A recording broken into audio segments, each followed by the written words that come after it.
Ginkalipay sang presidente sang West Visayas State University ang pagpangibabaw sang universidad matapos ang makuha ang top performing school bangod sa naangkon nga 100% rate sa 2025 bar examination. Sa interview sang Bombo Radio kay Dr. Joselito Villaruz, presidente sang nasambit nga eskwelahan, iyagin pahayag nga 11 sa mga nakapasara mo ang first takers, samtang ang isa naman mo ang second takers sang pasinawan. Suno sa iya dakong ila ginhatag nga pagsalig sa mga takers rason nga dako man ang support o konsuporta halin sa administrasyon sang bulutuan.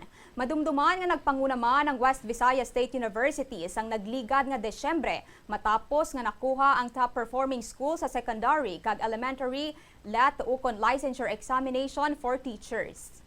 Dako gid ni siyang achievement for the College of Law no sa West Visayas State University. Kay man if you can recall last year, although we were the top performing school in the category of 11 to 50 examinees, may isa kami nga way ginswerte no. 11 of our first time takers plus one repeater daw ang isa nga wala nakapasar last year nakapasar subong. So we are the top performing school again with 100% rating. It is a big milestone for the university. Kag College of Education, before the end of the year, number 1 man kami sa both categories, elementary and high school. I am just so happy and excited to see what will be the future of West Visayas State University.